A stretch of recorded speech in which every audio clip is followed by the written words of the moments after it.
12 April 2025 ভোর 4:30 ঘটিকায় সাতক্ষীরা জেলা পুলিশের একটি বিশেষ টিম এএসআই মাসুদুর রহমানের নেতৃত্বে সদর থানা এলাকায় অভিযান পরিচালনা করে রামপুরা থানা থেকে অপহৃত এসএসসি পরীক্ষার্থী ভিকটিম আরফিন কামরুল ইসলাম বয়স 17, পিতা হারুন রশিদকে উদ্ধার করি।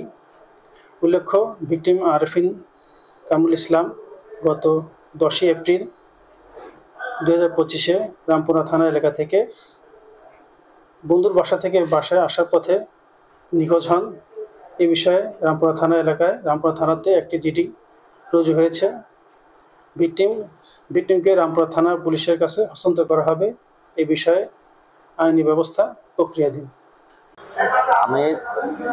আমরা খোঁজাখুঁজি করি, আমি যখন ওখানে থানায় যাই, থানায় ওসি সাহেবের লগে কথা বলার পর সব কিছু ডিটেলস রাত্রে গুছানোর পর আমি থানা থেকে একটা আমরা বাইরে গেছি যে পুলিশ নিয়ে, তখন আমার একটা রাত্রে ফোন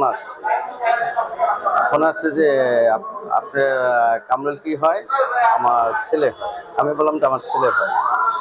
তো আপনার ছেলেকে যদি আপনি বাঁচাতে চান তাহলে আপনার 5 লক্ষ টাকা লাগবে। আমি বললাম যে না, আমার তো এত অ্যাবিলিটিস নাই, আমি দিন মজুরি